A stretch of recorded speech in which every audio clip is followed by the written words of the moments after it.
अस्सलाम वालेकुम चाचा, कैसे हैं आप? वालेकुम सलाम। मालिक का करम है साहब। कैसे आना हुआ? मुझे निगाह से एक छोटा सा काम था। आप क्वार्टर में जाके उसको इत्तला दे दीजिए, मैं अंदर वेट कर रहा हूं। जी बेहतर। और हाँ, उससे कहिएगा कि चाय पानी का तकल्लुफ करने की जरूरत नहीं है, बस जल्दी से आके मेरी बात सुन ले। बहुत बेहतर मालिक, बहुत बेहतर।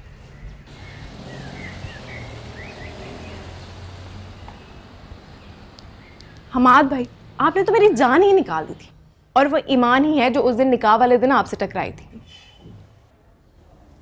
पर आप क्यों पूछ रहे हैं? निगत वो हमाद भाई, वो ऐसी वैसी लड़की नहीं है। वो मौलवी अलीम साहब की बेटी है, बहुत शरीफ घराने से ताल्लुक है उसका। आपकी रंग बिरंगी सहेलियों जैसी नहीं है वो। शराब यार, मैं कब कह रहा हूँ कि वो कोई आम सी लड़की है। मुझे पता है वो बहुत खास लड़की है, इसीलिए मैं तुमसे मदद मांगूंगा। मदद? कैसी मदद? निगत, मैं उससे बात करना चाहता हूँ। भूल जाएं, वो एक ऐसी पत्थर की दीवार है जिससे पहले पता नहीं कितने सर टकरा टकरा के लहूलुहान हो चुके हैं। उसकी ना अपनी जबान है ना कान। आपको पता है, पुराने मोहल्ले में कोई एक भी ऐसा घर नहीं था जहां से उसके लिए रिश्ता ना आया। उसके अपने खानदान में कोई एक ऐसा लड़का नहीं है जिसने उसका रिश्ता ना मांगा। लेकिन वो एक बहुत पाकबाज लड़की है, किसी की तरफ पलक उठा के भी नहीं देखती। ऐसा घर नहीं है जहां से उसके लिए रिश्ता ना आया।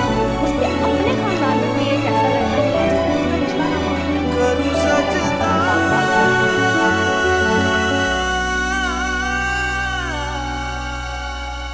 और आपकी दाल नहीं गलने वाली है, ये बात अपने दिल से निकाल दें।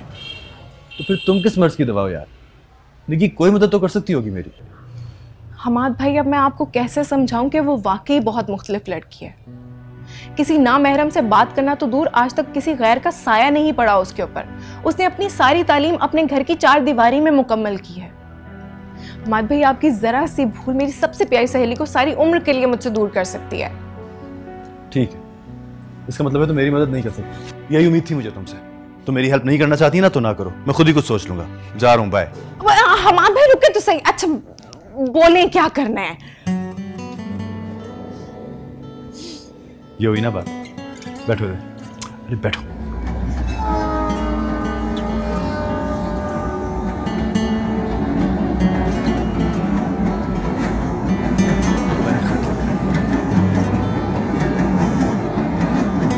तो सिर्फ ये कर रहे हैं कि उसके पास आएंगे। नहीं, ये मुमकिन नहीं है।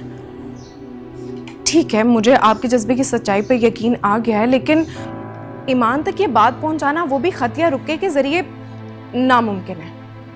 और फर्ज करें अगर मैं उसको वो खत पहुंचा भी देती हूँ तो वो मुझसे लेगी नहीं, और अगर मैं फेंक भी देती हूँ तो वो सारी उम्र उसे उठाकर पढ़ेगी भी नहीं। मैं समझ सकता हूँ तुम क्या कह रही हो। मुझे भी इस तरह एक अनजान लड़की को खत लिख के भेजना बहुत मायूब लग रहा है, लेकिन तुम ही बताओ मैं क्या करूँ। मेरे पास कोई और चारा भी तो नहीं है। हमाद भाई, एक बात पूछूं आपसे? पूछो। आप संजीदा तो है ना? मेरी जान से प्यारी दोस्त के साथ फ्लर्ट तो नहीं कर रहे? तुम्हारे सर की कसम, अब यकीन आया। मैं इसके अलावा कुछ नहीं कहूँगा। बस इसके अलावा आपको कुछ कहने की ज़रूरत भी नहीं है, क्योंकि मुझे पता है आप मेरी कभी झूठी कसम नहीं खाएंगे। अब मुझे कुछ सोचना पड़ेगा। सोचो निगत।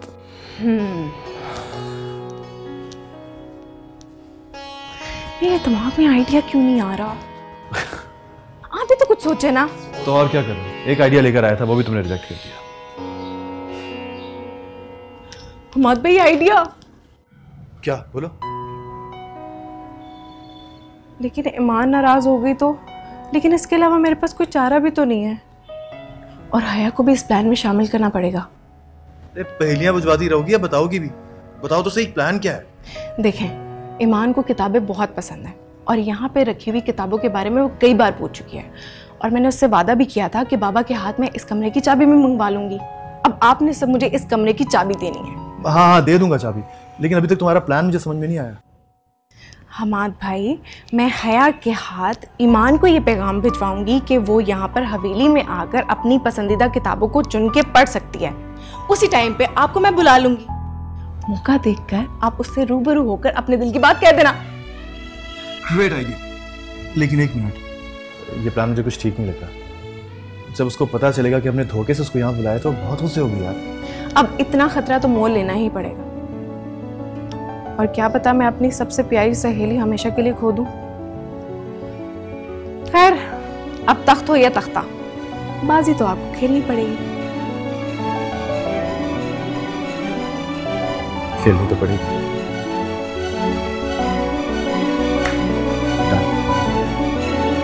चलता हूँ।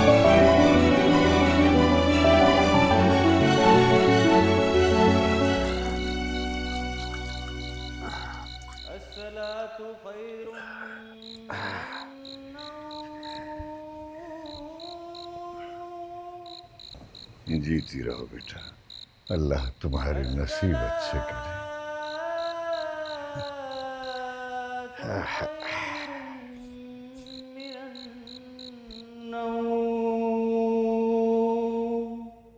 अल्लाहु अकबर,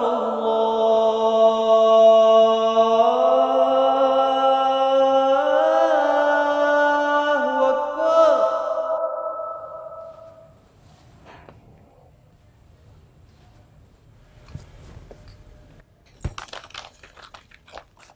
हया, तुम यहाँ क्या कर रही हो बैठ के?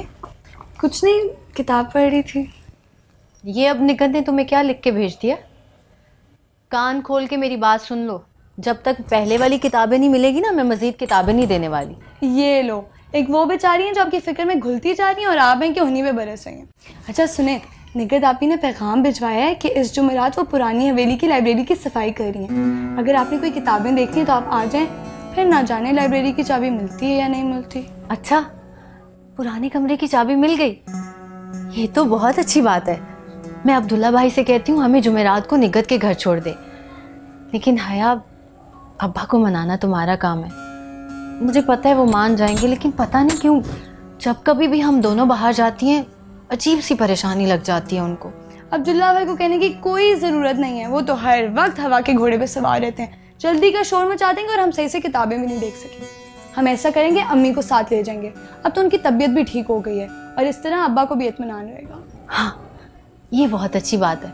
अब्दुल्ला भाई से कहेंगे हम तीनों को निगत के घर छोड़ दे और शाम को वापसी पे ले ले। अच्छा, तो मैं निगत आपी को कह दूँ ना इस जुमेरात का? कह तो दिया, अब क्या लिख के दूँ? नहीं, सोच ले, इसी जुमेरात का कह। हया की बच्ची, मार दूंगी मैं तुम्हें, शरारती।